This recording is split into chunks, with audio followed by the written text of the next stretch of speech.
Browns fans have pressing questions, and you know we got to get on here and answer them. There's been so much news in Cleveland lately. Joe Flacco being traded to the Bengals. Massive game coming up against the Pittsburgh Steelers. I got you covered. Gone through YouTube comments, gone through commenters, super chatters. So make sure you're doing that actively on our channel to get in these videos. And it's time to answer some of your questions. Also, you got to make sure you are subscribed to be a part of the family, to be a part of the Browns Report. If you want your voice heard, hit that subscribe button, and we also give you the latest Browns news right when it happens. If you want that for free, and that sounds like a pretty good deal, hit that subscribe button. It comes to your way free whenever you want it. Let's get into the first question for us. Ken G sent in a $20 super chat. Thank you so much to Ken G. What a legend. And Ken G said, so much fun in London.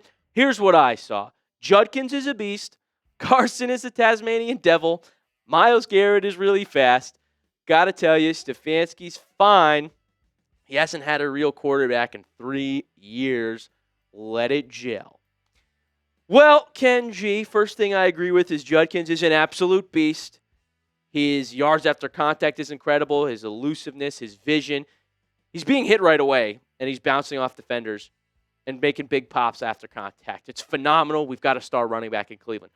Carson Schwesinger is everywhere on the field. Whoever catches the ball, Schwesinger, beeline to the football. He's everywhere. His pursuit is amazing. We've got a star rookie linebacker in Cleveland as well. Myles Garrett, super fast. Turns 30 in December, and he's looking like the best version of himself we've seen through the first few weeks. The Stefanski take. This is where Cleveland Browns fans get controversial. This is where they get heated. Has he not had a real quarterback in 3 years? Baker Mayfield? Deshaun Watson? I mean, I don't know if he is a real quarterback. Not anymore, certainly. How much more time can we let it gel, Ken G? We're getting sick. We're getting tired. As Browns fans, we are. But I do think the owner is the real issue, Jimmy Haslam, who bought the team in 2012. It hasn't been pretty. At least Stefanski and Barry have had some success, some bright spots. I can't tell you what Jimmy Haslam has done. He made the trade for Deshaun Watson. Rose sent in a $10 super chat. Said, what if we cycle through both Gabriel and Sanders, give them both playing time, satisfy both factions of players, and keep a defense on their toes for different styles of play styles? Rose, thank you so much for the question. I do think it is imperative that we see both Dillon Gabriel and Shedeur Sanders play for the Cleveland Browns this season. You drafted both of them. You need to find out if one of them can be the guy before next year and the year after that, because it does not serve you to have multiple roster spots being taken up by rookie quarterbacks. Flacco's out of the picture now. Pickett's been out of the picture. Shedeur and Gabriel, let's cycle them through. I do also think it'd be really interesting if we had some plays designed for Shedeur to come in. You know, he is the bigger quarterback. If you're going to run a QB sneak or something along those lines, you would bring in Shedeur. You would maybe want him to do some PA rollout plays, some option plays. So, yeah, get some packages designed because they're different styles of quarterbacks, different ways to get them involved in the game and evaluate. I like that take, Rose. Moving on to Hunter Smith. Is Watson really set to return in the coming weeks? If so, do you think he's the immediate starter when he returns? Good question, Hunter. This is a hot topic right now for Cleveland Browns fans. So Watson, from what we know, is progressing well. Stefanski said his rehab is actually going excellent. Watson is posting videos on his story of him working out, running, and throwing. He wants to play, I'll tell you that. But would the Browns really do it? Remember, our owner, Jimmy Haslam, came out and said trading for Deshaun Watson was a big swing and a miss. So our owners already said that about the guy on our roster. Last year, he was consistently the starter, even when he sucked, when he was awful. Cleveland Browns fans were screaming for him to be benched. They even, a little bit disrespectfully, cheered when he got hurt. It was a season-ending injury. You know, you just never want to see that, but Browns fans were so fed up with his play. Their actions showed that he would be the starter despite how bad he was because of how much money he's guaranteed. But no, I don't think he's immediately the starter when he returns, when he's healthy. I think Shedeur is clearly next in line to Gabriel. If those two haven't played yet, it would make no sense to put Deshaun Watson right back in there, in my opinion. So that's what I got for you, Hunter Smith. Now we have Browns dog pound 6-7. Am I the only one who thinks Dillon Gabriel did like nothing in his debut? Wow, interesting take here from Browns dog pound. I mean, there was nothing that made you jump out of your seat. There was nothing flashy. There was nothing special. His deep throws were either non-existent or inaccurate. His short throws, well, they were fine. He was clean. He was good. He didn't turn the ball over. But the game plan was so conservative that it's hard to see what he actually did. Averaged 5.5 air yards per attempt. If that were the case over an entire season, it would be second lowest among all qualifying passers. So 2 touchdowns were good. One of them obviously came from the 1-yard line. No picks. That's totally fine. It was clean. But there wasn't much to go off of. You know, a lot of people are acting like it was a really good performance. We didn't see enough, I feel like. It's not enough to say, wow, that was really good. No, we didn't see much. There was not enough game planned for him. So whether that's his fault or not, you know, Stefanski calls the plays. But clearly, there was no indication of, hey, this guy's a star. It was just simple. And I will give him credit because, you know, I imagine they played it very safe because of the circumstances, right? It's his first start ever in the NFL. He's overseas, loud environment, weird kind of situation. You know, he's never really going to play in London again for the rest of the season. They also faced a really good defensive coordinator in Brian Flores, who leads the Vikings defense, does a good job there, does a good job against rookie quarterbacks specifically. So I imagine that's why Stefanski called this so conservatively. But that means at face value, we watched such a conservative game-managing game, and we didn't see much past 10 yards. So there's not enough to go off of. I agree. It felt like there really wasn't much. It was just clean, safe, fine. Let's see more. I want to see what else Dillon Gabriel has for us in the coming weeks. But be the professor. How would you grade Dillon Gabriel's first NFL start? You know the grading scale, A, B, C, D, or F. What grade do you give Dillon Gabriel for his NFL debut? Comment that in the comment section below. And now a word from our friends over at PrizePicks. This episode is brought to you by PrizePicks. You and I make decisions every day, but on PrizePicks, being right can get you paid. Don't miss any of the excitement this season on PrizePicks, where it's good to be right. And honestly, I'm just so ready because football is back on Sundays. Big game coming up for the Browns against the Steelers. All is right in the world when you got AFC North football going on. And I'm big into daily fantasy with PrizePicks. I'm obsessed with it because it makes all the games more entertaining. And before the Browns play, I lock in on all my players in my lineup and their player projections. PrizePicks is simple to play. Just pick more or less on 2 to 6 player stat projections, and if you get your picks right, you could cash in. PrizePicks invented the flex play, which means you can still cash out if your lineup isn't perfect. You can double your money even if one of your picks doesn't hit. All of my picks are going to hit this week, though. Bryce Young, more than half a passing touchdown against a bad Dallas defense. I love it for the young quarterback. Quinshon Judkins, our beast, more on a 16.5-yard rush to be his longest. He's got a big pop every single game. He'll get one that's more than 16.5 yards.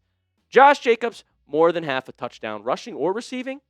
We know that Bengals defense is bad, and the Packers are probably going to have the lead, run the ball more. Jacobs, touchdown. I'm going to make money. You can too. Download the app today and use code CLNS to get $50 in lineups after you play your first $5 lineup. That's code CLNS to get $50 in lineups after you play your first $5 lineup. PrizePicks. It's good to be right. Next question coming in from Treg Mayer. Hashtag Browns, are we going after a third corner? Good question from Treg Meyer. I think we should. You know, Dom Jones has now been signed to the active roster for Cleveland. Little news update for you. And they waived Cameron Mitchell, which was the right decision. He was awful at that CB3 slot, and the nickel has been an issue for the Browns. It seems like this year they're rolling with Myles Harden and Dom Jones, Treg. Our 1 and 2 are clear, but there has been some uncertainty at that CB3 position. I would love to bring in another one, but right now the Browns are saying Dom Jones is going to be the guy as well as Myles Harden. Next year, a little bit different. Newsome and Martin Emerson on contract years. Cleveland's going to have to pay one of or both of them. If we had all three, it would look pretty great, but we don't have Emerson at all this year. Cleveland Buckeye. Joey, Who did we get for Flacco, and is our offense better than the Raiders? Hashtag Browns. Well, the fact that we got anything for Flacco was a win for us, Cleveland Buckeye. We were able to do a late pick swap, give the Cincinnati Bengals a 6th-round pick, and Cleveland got a 5th-round pick back for Joe Flacco. I mean, nobody else in the league was going to pay for Joe Flacco. This situation fell into the Browns' lap. Stefanski said that the Bengals called Cleveland to ask about Joe Flacco. So we were like, yeah, sure. We'll take a 5th-round pick for a guy that is no plans in our future and we're not even going to need for the rest of the season. So W trade for the Browns. That's who we got for Flacco. And yes, our offense is better than the Raiders. I'll have to go tell our Raiders host here about this question. The Raiders last week, what did they put up? 6 points, I believe, against the Colts? I mean, people don't realize how bad the Raiders are this year. It's awful over there. So I would say, yeah, we're even slightly better than them. Their offensive line is terrible, too. You know, we're in some similar situations with stagnant offenses, but theirs looked even worse than ours. So, and Geno Smith is even more of a turnover machine than Flacco was. So, yeah, we got a better offense than the Raiders. We can at least take the small victories where we get them. Jeep Wolf, Browns report by Chat Sports. That is the channel. Will the Browns ever be able to score 20 points at any point this season? Gosh, I hope so, Jeep Wolf. I imagine this is more not a genuine question, or maybe it actually is because we haven't seen it. I think at least one game we will, Jeep Wolf. Don't worry. You know, someone last week said Browns would only score 20 if Shedeur is the starter. I think he'd give us a better chance to have more explosive plays and put up some more offense because he's going to take those shots, right? Some games that might not look as great. Other games, he's going to connect, and he's going to be the hero, which is what the Browns offense needs right now. Someone who's willing to take those risks and carry us because they need saving over there for the Browns offense. Yes, they will eventually, but I'm pissed off that they haven't yet. Richard Smith. Could Quinshon Judkins win Offensive Rookie of the Year? That would be awesome. He looks like an absolute beast. He looks better than Ashton Jeanty right now. Just numbers-wise, you know, Jeanty, we're talking about the Raiders' offense on today's show, but they have got an awful offensive line, and Jeanty hasn't been able to produce as much behind it. Judkins has produced behind our offensive line, and he's averaging nearly 5 yards a carry. Certainly will be in that conversation by the end of the year. I think that Bucs receiver, too, Egbuka's having a really hot season. But Judkins should be absolutely up there. Love what I'm seeing. Love how he's producing from the Ohio State University, staying in Cleveland for a long time to come. Number 10. Moving on to Christopher Stofira. Has QB order been announced? Unofficial depth chart came out. Dillon Gabriel, the starter. Shedeur Sanders, the backup. By this point, if you're watching this on Saturday, it's probably been announced. But the update we have earlier in the week as we filmed this on a Wednesday, Stefanski said that he's still going to work through things later in this week and did not commit to naming Shedeur Sanders the backup quarterback. It's a very real possibility that they elevate Bailey Zappi from the practice squad and name him the backup quarterback on Sunday against the Steelers. So the order is not official at the time that we filmed this, but unofficially, Shedeur was second on the depth chart. And like I said, Zappi's there on the P squad to either be signed to the active roster or elevated if they don't think Shedeur's ready to be thrown into the fire should something happen to Gabriel early in the Steelers game. That's where it stands, the Browns quarterback situation. Moving on to our next question here from LeBron James. He watches the show. That's awesome. Can the Browns get another wide receiver? LeBron, you probably already know who we're getting. LeBron predicts everything, folks. I would love them to get one. You know who's an interesting name that I haven't seen people link to Cleveland yet? Treylon Burks. He's a first-round pick playing for the Titans. He's cleared to be signed by any team in the league right now as a free agent. Healed, ready to go. Let's get him. We need a wide receiver. Judy hasn't looked like himself. He hasn't looked nearly as good as he was last year. He's essentially been a non-factor, and he's been hurting us by dropping balls. And that's our number one. Cedric Tillman's on IR. Isaiah Bond, he's looking pretty good. He's earned that wide receiver 2 role. Jamari Thrash has been a non-factor for us, though, too. So I would love us to get a wide receiver. It's a position of need. Let's make a move. Chris Olave maybe could be available for Cleveland. Pop Douglas in New England. But how about Treylon Burks? I would sign him. We'll keep you updated if the Browns do. Next up, we got a question from Big Browns. What do you think? Who do you think won the trade between the Browns and the Bengals? Well, it's a good question.